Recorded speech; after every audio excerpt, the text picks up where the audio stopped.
안녕하세요. 오토기의 김정민입니다. 이틀 동안 PB5 핫했죠? 특히 배터리가 CATL이라 그래서 너무 서운하다.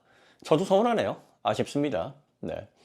기아 홈페이지에 가보면 CATL 제조사는 나와 있습니다. NCM 거기까지만 나와 있어요. 그래서 저희가 그럼 양극재 타입은 뭔가 조사를 해보고 비공식적인 루트로 NCM 523이라는 대답을 받았는데 오피셜이 아니라서 확정적으로 말씀드리긴 어렵지만 출력이라든지 뭐 기본 설계 이런 것들 보니까 또 각형 셀이거든요.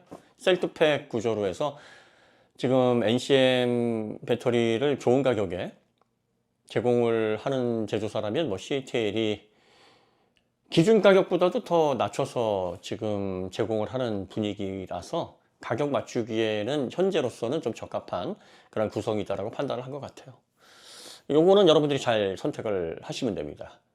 살지 말지는 여러분들의 영역이고, K배터리를 왜 안 썼냐? 인도네시아의 LG와 현대가 합자로 해서 세운 공장에서 281A 얼마나 좋은 셀이 나오는데 1, 200더 들어간다고 해도 이걸 하면 좋지 않았을까? 저도 상당히 아쉽습니다. 상용 플랫폼은요, 굉장히 비싼 플랫폼이에요. 이게 상용차가 2000 중후반부터 시작이라고 하니까 많은 분들이 우습게 보잖아요. 근데 상용차는 기업이 정말 놓치지 않고 꽉 쥐고 있으려고 합니다. 이유는 이게 황금알을 낳는 거이기 때문입니다. 캐시카우예요, 그야말로. 볼보가 포드를 거쳐 지리로 넘어갔잖아요. 승용차 부분만 넘어간 겁니다. 상용차 부분은 여전히 스웨덴 예테보리 본사에 굳건하게 자리를 잡고 있고 여전히 볼보 스웨덴 산하입니다. 메르세데스 벤츠도 상용차와 승용차 부분이 따로 있어요. 대부분 상용차를 보유하고 있는 브랜드들이요, 승용차와 사업을 분리해서 운영을 합니다. 왜냐하면 이게 들어오는 돈의 단위가 다릅니다. 그리고 경쟁이 그렇게 많지 않아요. 경쟁이 많지 않은 이유는 상용 플랫폼을 만든다는 게 굉장히 어렵고 까다로운 일이기 때문입니다. 일단은 수명이 승용 플랫폼보다 2배 이상 길어요. 최소 2배. 그리고 다양한 서비스를 통해서 비즈니스 환경에 맞도록 제공을 해야 되기 때문에 실제로 상용차 개발비, 상용차의 기술, 전기차 같은 경우에는 API를 비롯한 소프트웨어를 제공을 하지 않으면 안 됩니다. 이게 그 돈이에요. 기업에서는 이 통계 자료들, 그리고 또 전체 유지비, 경로, 이런 종합적인 정보들, 이런 것들이 기업의 엄청난 자산들인데 이런 것들을 앞으로는 효율적으로 제공을 해야 됩니다. 그러니까 소프트웨어, 하드웨어, 그리고 산업 현장에 맞는 다양한 형태의 그런 차종, 이런 서비스들이 종합적으로 제공이 돼야 됩니다. 아무나 못해요. 진입 장벽이 높다 보니까 상용차 시장에 들어오고 싶어도 못 들어오는 업체들이 많아서 상용차는 그야말로 한번 자리를 잡으면 진짜 이거는 철밥통. 이래서 상용차 시장이 엄청나게 공을 들이고 있는 겁니다. 그러니까 현대가 승용차 시장은 좀 강한데 상용차 시장이 상대적으로 약간 약해요. 그러다 보니까 PB5를 통해서 전기차 시대에는 이 시장을 좀 뭉쳐지겠다라는 그러한 강렬한 열망을 가지고 있고, 그게 PB5의 그 엄청난 가성비 가격을 만들어낸 거죠. 어떤 분들은 야, 패신저는 비싸던데? 이게 PB5 같은 상용배는요, 카고 모델이 한 7, 80% 비중입니다.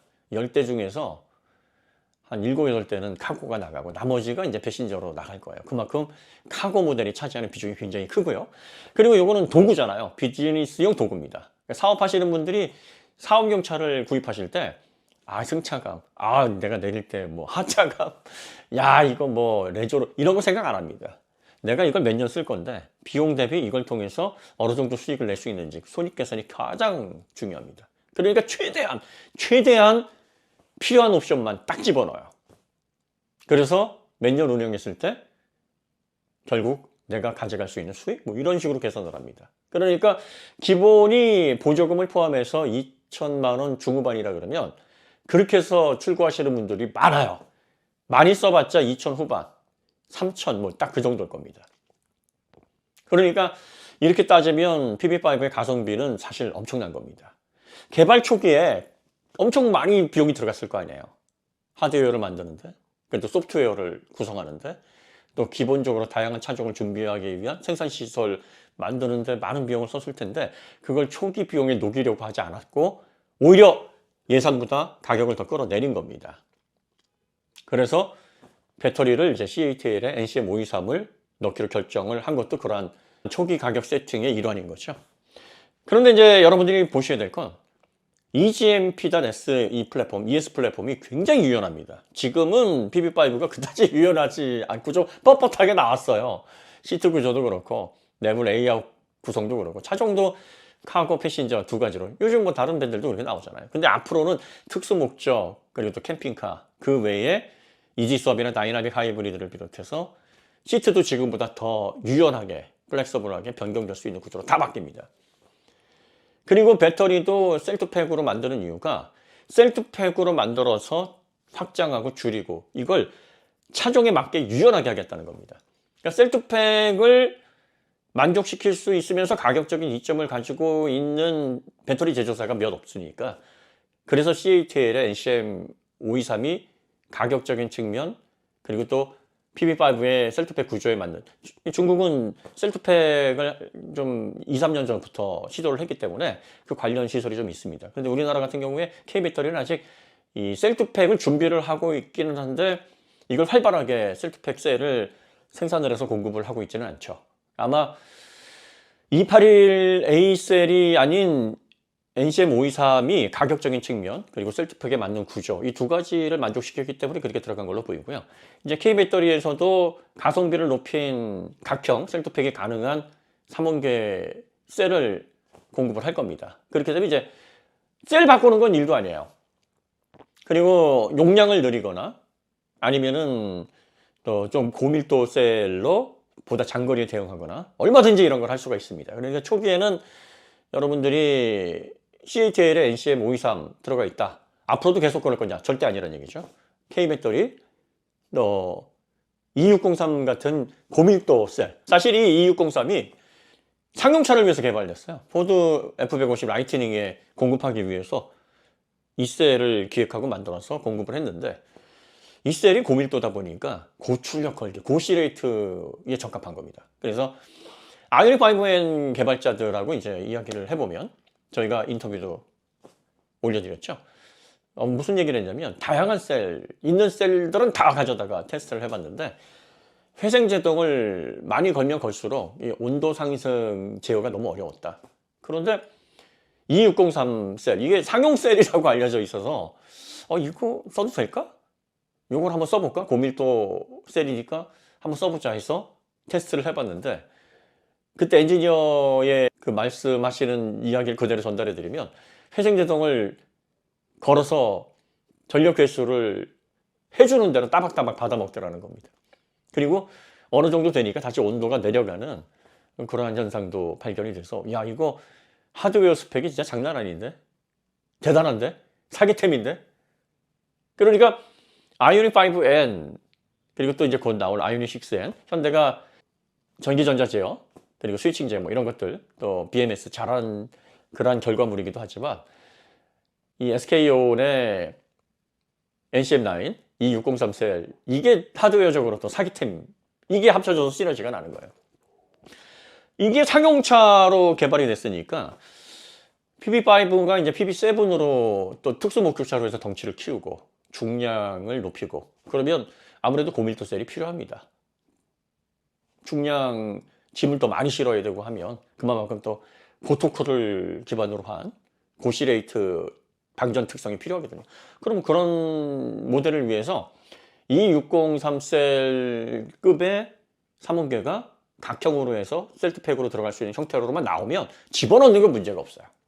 그러니까 다양한 형태의 배터리들이 앞으로 탑재가 될 건데 처음에 셀프팩의 조건을 만족시키고 그리고 가격을 최대한 끌어내려서 상용차 시장에서 이제 미래 전기차도 기아가 이런 소형 전기밴 또 중형 전기밴까지 다 씹어먹을 거야 이런 의지를 강력하게 표현한 그런 조합이다 이렇게 여러분들이 이해하시면 될 겁니다. 네, PB5는 이제 시작이에요. 처음 시작 사실 성경에 내 시작은 미약하였으나 끝은 심히 창대하리라. 이게 그 욥의 세 친구 중에서 빌닷이라는 좋은 의도로 한 얘기는 아니에요. 비아냥거린 겁니다. 그런데 이걸 가운으로 쓰시는 분들 계시잖아요. 그러니까 이제 위하는 척 하면서 오히려 너가 잘못해서 이런 일이 벌어지는 거니까 네 탓이다 뭐 이런 식으로 위안 아닌 비난을 하는 목적이었는데 그래도 말은 되게 그럴싸하잖아요. 그러니까 기아가 PB5의 시작은 미약해 보여도 이제 이지스왑, 다이나믹 하이브리드 그리고 정말 우리가 상상하지 못했던 용도 확장 심지어 페로브 스카이트까지 그래서 완벽하게 제2의 거주 공간으로 바뀐 상용형 또 A2B가 가능한 승용 밴까지 또 다양한 특수 목적에서 레저까지 다 포괄하는 그런 멋진 백조로 백조 새끼가 처음에는 좀 밉다 그러잖아요. 네, 그래서 백조로 헐헐 날아갈 때까지의 그 과정을 우리가 한번 지켜보는 것도 괜찮지 않을까 싶습니다. 어쨌든 배터리 관련해서는 초기 모델은 가격적인 이점을 확보하고 그 다음에 두 번째는 셀프팩의 그 조건을 가장 저렴하게 공급할 수 있는 공급처를 찾고 하다 보니까 CATL의 NCM523 아쉽죠? 아쉽습니다. 처음부터 그냥 K배터리를 시원하게 지르고 가격도 지르고 이랬으면 정말 찜찜함 없이 막 와 대단합니다 여러분 이거 무조건 계약하십시오 뭐 이런 식으로 강력하게 말씀을 드리겠는데 제일 중요한 배터리가 걸리다 보니까 괜찮기는 한데 이걸 추천을 해드리자니 좀 배터리 부분 이거 안 해드리자니 가격이 또 뭐 이런 복잡한 심경입니다. 하지만 그 발전 과정을 충분히 지켜볼 만큼 지금 기아가 엄청난 공을 들이고 있고 많은 비용을 들여서 상용차 시장에서 승부수를 띄운 그런 진짜 괄목할 만한 모델이면 틀림없으니까 이런 부분에 대한 발전 사항을 한번 여러분들이 잘 지켜보시면 좋을 것 같습니다. 네, 저희는 항상 깔 거리가 있으면 까고 칭찬할 거리가 있으면 칭찬하고 하지만 그 뒤에 숨겨져 있는 배경, 공학적인 베이스 그리고 또 왜 이런 결과물이 나왔을까 이런 원인에 대한 분석 이런 걸 중요하게 생각합니다. 그러한 일환이다라고 생각을 하시면 좋을 것 같아요. 네, 오늘 이야기는 간단히 여기서 마치도록 하겠습니다. 오늘 금요일인데 주말 준비 잘 하시고요. 네, 더 좋은 컨텐츠를 찾아뵙겠습니다. 감사합니다.